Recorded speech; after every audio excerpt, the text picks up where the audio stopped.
Let's talk about Baltimore VidCon.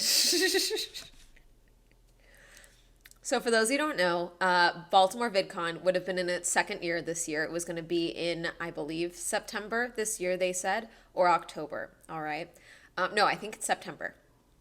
Last year, it was in the start of end of September, start of October. All right. And I was a featured creator. I then made a video that made them very mad because they did not like that I made a featured creator video after they made me a featured creator. The vibes that I have gotten from people that are more familiar with it, they've never outright said this, but it seems to be implied where it's like, well, we gave her what she wanted, which was to be a featured creator. Why is she not grateful? No one said it, but that's the vibe that I received, okay?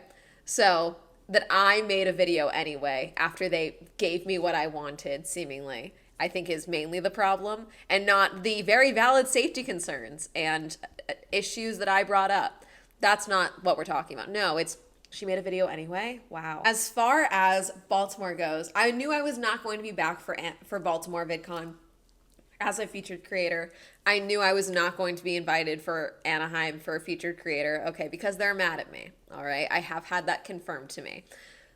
Now, Baltimore, though, I was not going to go. But I know quite a few creators who were going to be, look at Hermes, he's so cute, who were going to be featured creators at Baltimore VidCon, okay? They talked to me at VidCon Anaheim and were like, are you going to go to Baltimore?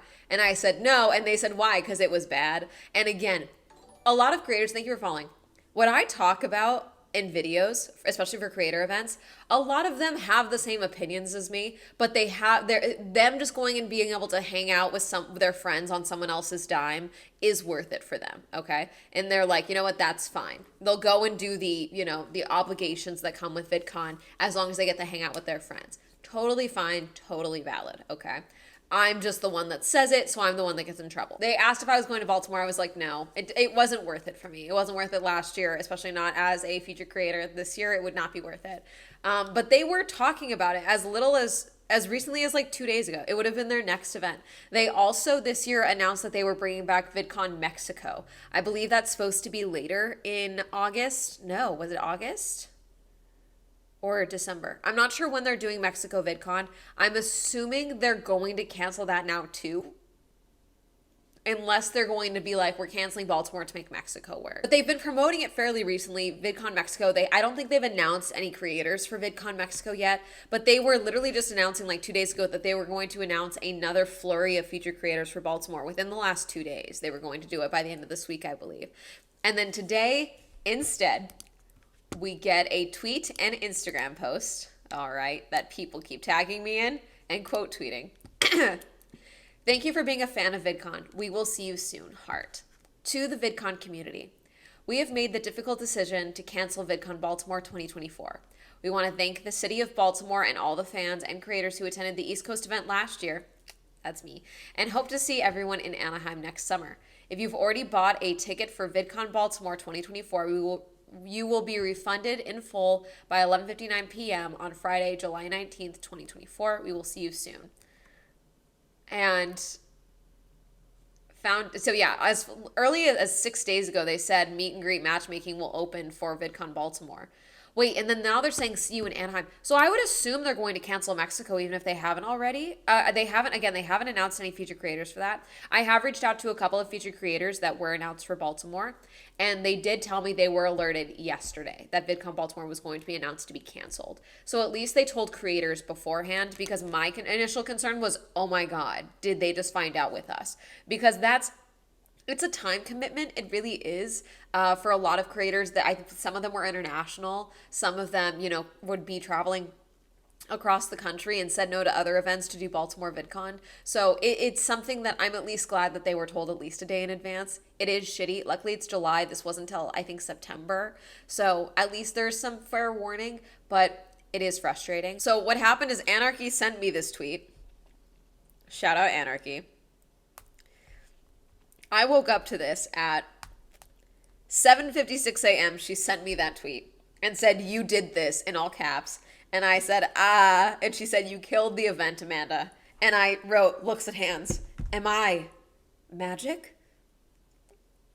And then I put that on my Instagram story that VidCon Baltimore had been announced to be canceled.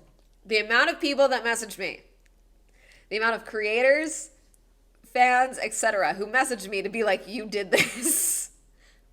Do I think I did this? No, not really. Okay. Do I think I helped the situation? No. Do I think it probably didn't help that a lot of other featured creators didn't make really glowing recommendation videos or talk about it in a super positive way? Yes, I don't think that helped. I don't think I'm the nail in the coffin. There were much bigger creators than me. I think there was a lot of issues with Baltimore VidCon that contributed to this. But we also need to remember something very, very important. VidCon, as recently as the last 2 months, is now under new ownership. They are now owned by a new company. Viacom has sold them. That is not public yet, from what I can tell. The rumor I heard that I had been told is that it was an event company. I do not know how true this is. I said blank people are messaging me from a very specific YouTube channel that is large. Were messaging me about it. And Anarchy said, you killed an event, murderer. I said, not the first time. I also killed WatCon. To which she said, serial killer. So that's that. Baltimore, so VidCon as a whole is owned by a new company, okay? Like I said last year, the only thing that would have made sense for Baltimore as to why they announced a new one right away is that they made a fuckload of money, okay? That would be my assumption. Or Baltimore gave them an insane incentive to stay in Baltimore for 3 years or something like that, okay? And they said, okay, first year was a mess, second year we can do this. Let's look at the realistic possibilities to why VidCon Baltimore was canceled. They looked at the financials from last year. Thank you for following. Looked at the financials from Anaheim and decided, actually, we need to cut something. We can't do 3 events in 1 year. Thank you for subscribing, Magnus. Magnus won the Swell Grand Prix 9 months. Yes, 9 months. You basically have given birth to a channel subscription. Congratulations. They looked at the financials from last year, and what was probably realistic from last year is that even though they sold out of like the 1 days and all of that last year, it wasn't enough to justify a full event, okay? Where they were like, this isn't too little of cost of success of money, okay? Not enough money was made to justify the risk of a whole nother year of the event, okay? And the cost of flying out creators, feeding them, housing them, etc. Okay, security alone for Anaheim from 2018, for the record. Okay, this is, I don't know the current numbers, but back in 2018, okay, before it was sold to Viacom, at minimum on security, VidCon Anaheim would spend $1 million on security alone. Thank you for following. Okay. That alone, the cost of putting on an event of this scale, even one that was much smaller like Baltimore, is incredibly expensive, okay? So unless you're going to be printing money and getting a bunch of creators to draw, thank you for following, then that's a huge issue, okay? Thank you for following. So what probably happened, okay, a couple of things, because the rumor I heard as to why specifically I was invited to be a featured creator is that they had a lot of trouble getting commentary people, and they had a lot of trouble getting women to say yes, female creators specifically, to say yes to going to Baltimore VidCon last year. I travel alone a lot. It was never an issue for me, okay? But that was the rumor I heard as to why they were like, I guess we got to invite Amanda. That's what I was told. Not from someone at VidCon, but like that was from people that were working in a sponsorship capacity with VidCon. That's what I was told. You have other creators, okay, which I warned them about this last year in my video. I said, do you think that the creators that were there in their right minds can say, VidCon Baltimore was so much fun, you actually should do it, when creators, not even just like women creators friends ask in the future, is this worth going to? Is this worth my weekend? Is this worth my time?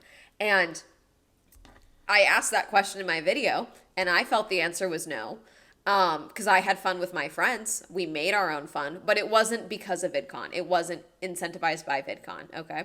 I assumed that also, I knew quite a few creators that were invited, but I don't know the scale of the creators that were invited for the most part, the vast majority. Most of the creators that I know were fairly large creators, but they were fairly large, very niche creators, so I don't know if that is enough of a draw for the convention as a whole, especially when the trend was very young, I would say, last year as well. Always an issue for Baltimore.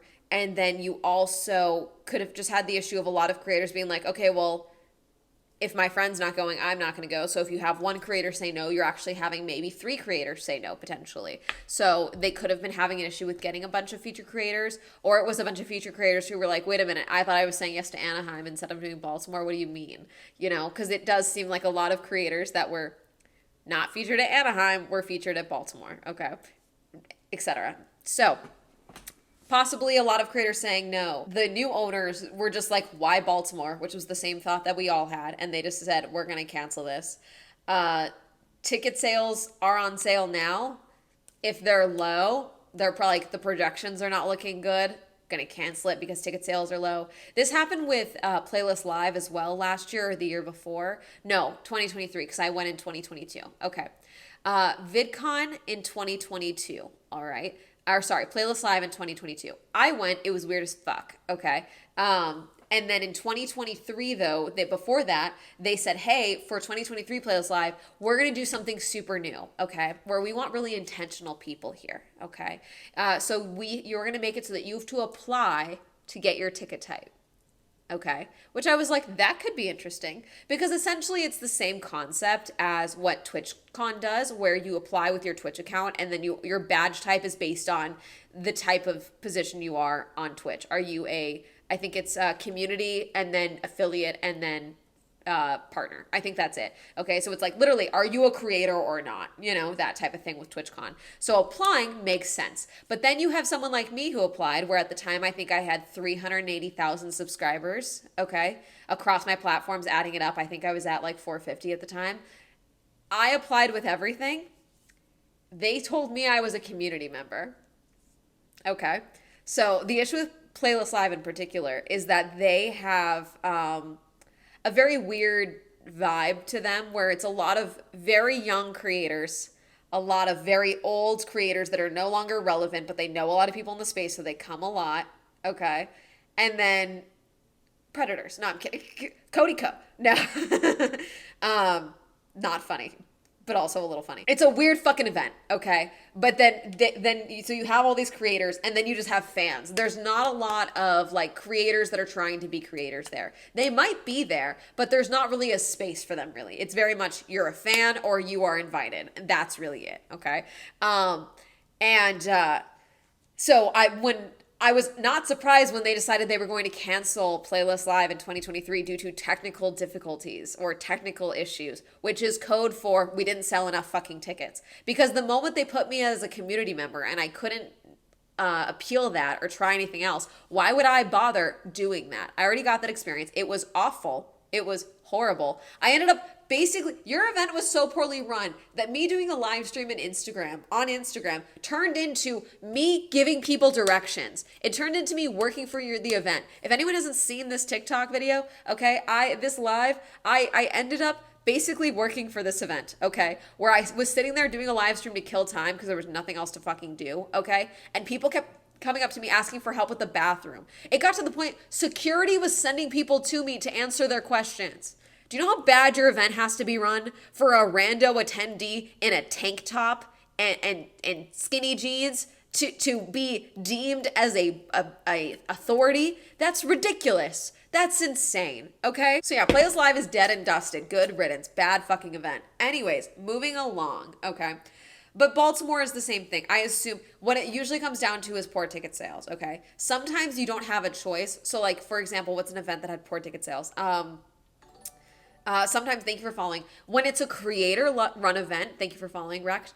When it's creator run specifically, okay, think about some Ace Fest events, Social Gloves, the worst boxing match I've ever been to, that video. Ticket sales are poor, but if it's a creator with a big ego running the event, ticket sales are not enough to tank an event, okay? If you have an ego, if you're a creator run event, poor ticket sales are more likely not going to be the thing that ends the event. It'll be a genuine scandal or people last minute canceling tickets, okay? And even then, you're putting your own name on the line versus a event company that has, for example, insurance and things like that. They're most likely not going to do a last minute cancellation.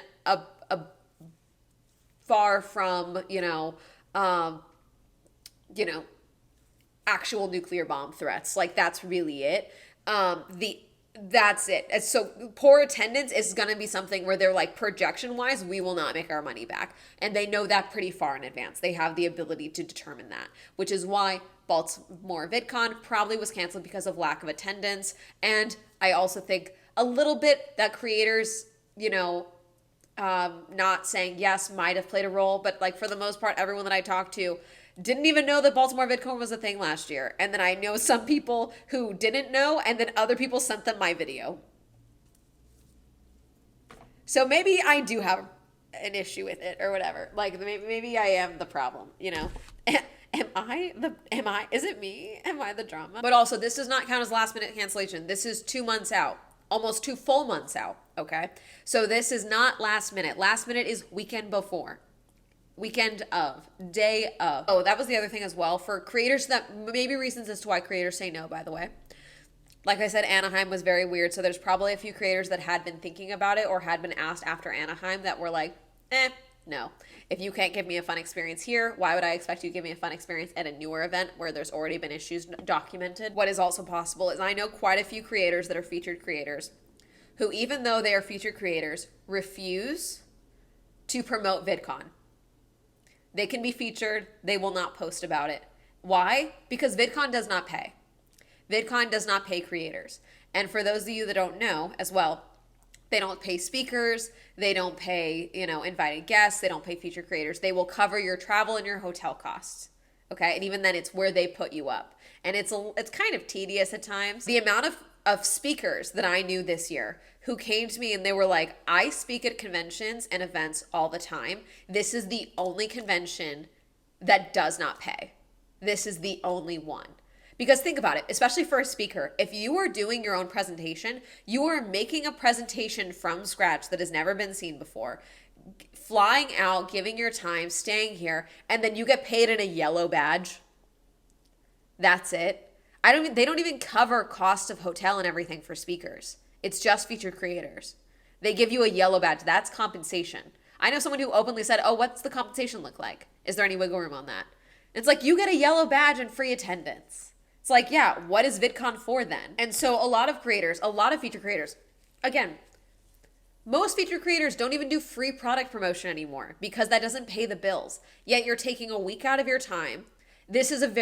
I am crazy in that I do conventions all the time. There are creators who have been messaging me still, almost 3 weeks later, still being like, I don't know how you do this all the time. I'm still exhausted. I have not recovered from VidCon Anaheim. I'm still tired. I don't know how you do this. It is incredibly draining to be on constantly for 4 days like that. Okay? To go and perform. This is a very solitary job. If you are used to being an introvert and you are used to being alone, okay? To even be around this many people, forget even the fans, just to be around other creators is so incredibly draining, okay? This is so taxing on the creators. And I'm not going to be like, oh, woe is me, poor creators. I'm just saying this is a bigger picture that have little pieces involved, okay? So creators are not being paid.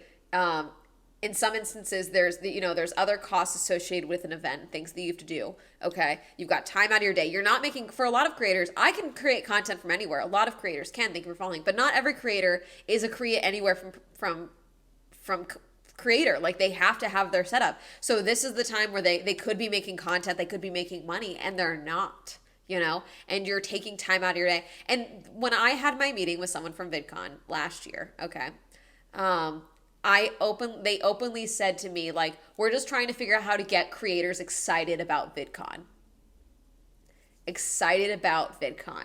And I was like, then you have to make it cool. You have to make it exciting. You have to be like, this is what you get to do, not this is what you have to do in order to come. You have to make it exciting. If you're not going to pay people, you have to make it worthwhile. Networking, opportunities, free shit, something. And yet the Hilton was sad this year, like you're not. And that's the thing with it's funny because a lot of, a few other conventions do this too. Event. There's one other creator-led event. I won't say which one, but they also made a big deal about how they don't pay their speakers and they used it as a point of pride. They're here to give you their advice totally for free. We don't pay anyone. Like, it's a point of pride. And I was like, that's shitty as fuck. Yeah. That's also bad. Because that was like an actual like convention conference circuit where they were charging a lot of money. Not a lot of money, a decent amount of money for tickets. Yeah, fun works too. Money works too. Making it fun and exciting and entertaining. You know, like everything is, when everything's so shiny and new and fun. And sure, a lot of small creators will still take this, the moment they give them opportunities to come to Anaheim, they will still go because they think it's going to be like in 2022 or 2019. And it won't be. And you'll get them 1 year and then they won't come back. But yes, the amount of people that said, I killed it, you did this, a lot of those messages. No one's being mean. They're just like, this, you did this. Which is very, I don't think it was just me. I don't think this event company gives two shits about me that now owns VidCon Baltimore or VidCon as a whole. Wait, VidCon Mexico is in 3 weeks? Is it?